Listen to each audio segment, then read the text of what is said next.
नमस्कार। देश और बिहार के राजनीतिक खबरों में आपका स्वागत है। मैं हूं आपके साथ दिव्या। आज बुलेटिन में बात होगी, चिराग पासवान ने मंत्री पद छोड़ने की दी चेतावनी, राजनाथ सिंह का राहुल गांधी पर अग्निपथ को लेकर हमला, अजित पवार का पिंक मूवमेंट, बाढ़ संकट पर तेजस्वी ने सरकार पर किया प्रहार। चलिए अब खबरों की ओर विस्तार से। एलजेपी रामविलास के नेता चिराग पासवान ने पटना में बीजेपी को खुली चुनौती देते हुए कहा है कि अगर उनकी बात नहीं मानी गई तो वे मंत्री पद छोड़ देंगे। उन्होंने अपने पिता रामविलास पासवान का उदाहरण देते हुए कहा कि वो हमेशा अपनी बात रखते थे। चिराग ने आरोप लगाया कि विपक्षी पार्टियां झूठ फैला रही हैं, लेकिन उन्होंने स्पष्ट किया कि आरक्षण और संविधान की सुरक्षा पर कोई खतरा नहीं है।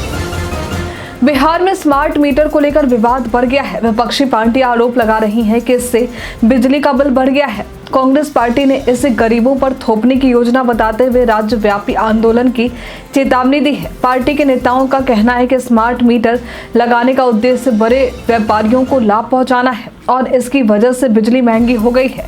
कांग्रेस ने 2 अक्टूबर से 1 सप्ताह तक विरोध प्रदर्शन की योजना बनाई है। जदयू प्रवक्ता ने तेजस्वी यादव को चुनौती दी है कि वे दुबई में स्मार्ट मीटर उखाड़कर बिहार में डेमो दिखाएं। उन्होंने सवाल उठाया कि तेजस्वी ने केरल में स्मार्ट मीटर के खिलाफ क्यों नहीं विरोध किया जब वो सरकार में थे। जदयू प्रवक्ताओं ने कहा कि स्मार्ट मीटर, प्रीपेड मीटर का उद्देश्य बिजली चोरी को रोकना और बिलिंग को सटीक बनाना है। पुराने मीटर को बदलने के लिए उपभोक्ताओं से कोई शुल्क नहीं लिया जाता है। रक्षा मंत्री राजनाथ सिंह ने अग्निपथ योजना पर राहुल गांधी को बेवजह लोगों को गुमराह करने का आरोप लगाया। उन्होंने कहा कि भारतीय सेना में नए जवानों की जरूरत है और योजना सभी सशस्त्र बलों की सहमति से शुरू की गई है। राजनाथ सिंह ने अग्निवीरों को मिलने वाले वित्तीय लाभ, सरकारी नौकरी के आरक्षण और मृत्यु के बाद मुआवजे के प्रावधानों की जानकारी दी और राहुल गांधी के दावों को झूठा बताया। मध्य प्रदेश के मुख्यमंत्री मोहन यादव को भाजपा में नए और पुराने नेताओं के बीच मतभेदों का सामना करना पड़ रहा है। हाल ही में आयोजित औद्योगिक सम्मेलन में वरिष्ठ विधायकों की अनुपस्थिति में कलह को उजागर किया। गेस्ट टीचर्स के मुद्दे पर शिक्षा मंत्री के विवादास्पद बयान ने स्थिति को और बिगाड़ा है। पुराने कार्यकर्ताओं की उपेक्षा से नाराजगी बढ़ रही है, जिससे पार्टी की एकता पर प्रश्न चिन्ह लग रहा है। बीते दिन राष्ट्रपति द्रौपदी मुर्मू ने महात्मा गांधी और पूर्व प्रधानमंत्री लाल बहादुर शास्त्री की जयंती पर सोशल मीडिया प्लेटफॉर्म एक्स पर श्रद्धांजलि अर्पित की। उन्होंने गांधी के सत्य और अहिंसा के सिद्धांतों का गुणगान करते हुए समाज के विकास का संकल्प लेने की बात कही है। शास्त्री की सादगी और देशभक्ति के लिए भी उन्हें याद किया गया। कई अन्य नेताओं ने भी इस अवसर पर श्रद्धांजलि दी है। उत्तर प्रदेश की योगी सरकार ने अयोध्या में नवरात्रि के दौरान 3 से 11 अक्टूबर तक मांस और मदिरा की बिक्री पर पाबंदी लगा दी है। मुख्यमंत्री योगी आदित्यनाथ ने सभी जिलों में कानून व्यवस्था की समीक्षा की और त्योहारों के समय सुरक्षा सुनिश्चित करने के निर्देश दिए हैं। धार्मिक स्थलों के पास मांस मदिरा की दुकानों पर रोक और अवैध शराब के खिलाफ अभियान जारी रहेगा।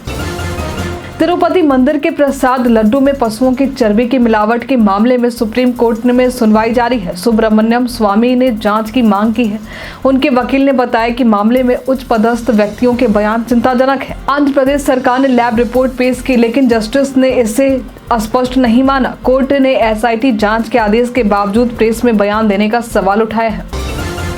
महाराष्ट्र के डिप्टी सीएम अजित पवार महिला मतदाताओं को रिझाने के लिए सक्रिय हो गए हैं। उन्होंने अपना लुक बदलकर गुलाबी सदरी अपनाई है, जो कि लाडली बहन योजना के प्रमोशन से जुड़ी है। उनके इलेक्शन कैंपेन का प्रबंधन नरेश अरोड़ा कर रहे हैं, जिन्होंने बताया कि ये बदलाव पवार की छिपी हुई व्यक्तित्व को उजागर करने का प्रयास है। विधानसभा चुनाव में इससे पिंक पॉलिटिक्स का असर देखने को मिलेगा।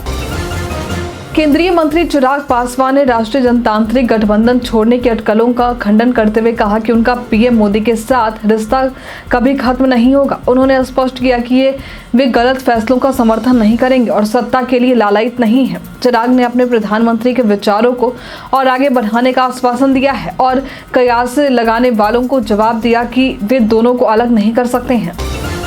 हरियाणा विधानसभा चुनाव के अंतिम चरण में राहुल गांधी की संकल्प यात्रा पार्टी को मजबूत करने के लिए है, लेकिन कांग्रेस की चुनावी रणनीति कमजोर नजर आ रही है। 2 बार जारी किए गए घोषणा पत्र के बावजूद पार्टी में अंदरूनी कलह जारी है। दलित नेता कुमारी सैलजा को हाशिए पर डालने से पार्टी में और विवाद बढ़ रहा है। राहुल गांधी ने हरियाणा की रैली में मातूराम हलवाई की जलेबी की तारीफ की, जिसे उन्होंने अपनी लाइफ की सबसे अच्छी जलेबी बताया है। उन्होंने कहा है कि ये जलेबी शुद्ध देसी घी से बनाई जाती है और गोहाना में स्थित मातूराम हलवाई की दुकान से आती है। एक जलेबी का वजन 250 ग्राम होता है और इसे 320 रुपए किलो में बेचा जाता है। विदेश मंत्री एस जयशंकर ने अमेरिका में लोकतंत्र पर टिप्पणी का जवाब दिया है। उन्होंने कहा है कि दुनिया वैश्विक है और विदेशी हस्तक्षेप की परिभाषा एक जैसी होनी चाहिए। जयशंकर ने स्पष्ट किया कि लोकतंत्र का सम्मान सभी देशों के लिए समान होना चाहिए और टिप्पणी करने का अधिकार दोनों पक्षों के लिए मान्य है। बिहार में बाढ़ के बीच तेजस्वी यादव की विदेश यात्रा पर सियासत गर्मा गई है। अब इसी बीच तेजस्वी यादव ने भी सोशल मीडिया पर पीएम मोदी और सीएम नीतीश पर हमला करते हुए 2008 के बाढ़ राहत प्रयासों की याद दिलाई। तेजस्वी ने आरोप लगाया कि नीतीश सरकार ने यूपीए के कार्यकाल में मिली मदद का श्रेय अपने नाम किया और आज बाढ़ प्रभावित बिहार की मदद के लिए केंद्र से सहयोग नहीं मांग पा रही है।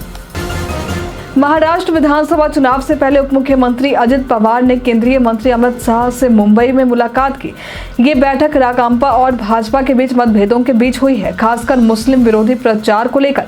दोनों दल सीटों के बंटवारे को अंतिम रूप देने में लगे हैं, जो अगले महीने होने वाले चुनाव के लिए जरूरी है। उप मुख्यमंत्री देवेंद्र फडणवीस ने भी भाजपा के वोट में गिरावट स्वीकार किया। दिल्ली के पूर्व मुख्यमंत्री अरविंद केजरीवाल ने इजरायल ईरान युद्ध के संदर्भ में केंद्र सरकार से अपील की है कि वो फंसे हुए भारतीयों को सुरक्षित निकाले। उन्होंने विशेष मिशन चलाने की मांग की और कहा कि भारत के कई परिवार चिंतित हैं। भारत सरकार का रुख तटस्थ है, जबकि इजरायल ने भारतीय कामगारों के लिए आसानी से यात्रा की व्यवस्था की है। प्रधानमंत्री नरेंद्र मोदी 2 अक्टूबर को झारखंड के हजारीबाग में 83,000 करोड़ से अधिक की योजनाओं का लोकार्पण करेंगे। इस दौरान वे धरती आबा जनजातीय ग्राम उत्कर्ष अभियान लॉन्च करेंगे, जो 63,000 आदिवासी गांवों को आर्थिक रूप से सशक्त बनाने का लक्ष्य रखता है। इसके बाद वे भाजपा की परिवर्तन रैली को संबोधित करेंगे। मोदी का ये झारखंड में हाल का दूसरा दौरा है। हरियाणा विधानसभा चुनाव में कांग्रेस के टिकट पर प्रत्याशी विनेश फोगाट ने बताया है कि वो एक समय बेहद परेशान थी और देश छोड़ने का विचार कर चुकी थी। उनकी मुलाकात कांग्रेस नेता प्रियंका गांधी से हुई, जिन्होंने उन्हें हौसला दिया। विनेश ने भारतीय कुश्ती संघ के पूर्व अध्यक्ष पर यौन शोषण के आरोप लगाने के बाद महिला पहलवानों के लिए लड़ाई जारी रखने का निर्णय लिया। अब वो चुनाव प्रचार में व्यस्त है। हरियाणा की कालका विधानसभा सीट पर बीजेपी उम्मीदवार शक्ति रानी शर्मा के समर्थन में सांसद मनोज तिवारी ने जनसभा में कांग्रेस पर निशाना साधा। आरोप लगाते हुए कहा कि उन्होंने देश को जातियों में बांटने का काम किया है। करनाल में सांसद रवि किशन ने भी बीजेपी की तीसरी बार सरकार बनने का दावा किया। साथ ही लाडली बहन योजना और अग्निवीरों को नौकरी देने का वादा किया। केरल में कांग्रेस ने मुख्यमंत्री पिनराई विजयन पर बहुसंख्यकों का तुष्टीकरण करने का आरोप लगाया है। वरिष्ठ नेता रमेश चन्नीथल्ला ने विजयन से माफी मांगने की मांग की है। उन्होंने सोने की तस्करी और हवाला मामलों पर विवादास्पद टिप्पणियां की। मुख्यमंत्री कार्यालय ने स्पष्ट किया कि विजयन ने किसी विशेष क्षेत्र का उल्लेख नहीं किया है। चन्नीथल्ला ने कहा है कि विजयन अल्पसंख्यकों छोड़कर बहुसंख्यकों को समर्थन हासिल करने की कोशिश कर रहे हैं। आज के लिए इतना ही। जाते जाते आपके लिए एक सवाल, जातिवाद की राजनीति पर आप क्या कहना चाहेंगे? हमें कमेंट में लिखकर जरूर बताएं। आज के लिए इतना ही। हमारे साथ बने रहने के लिए आपका धन्यवाद।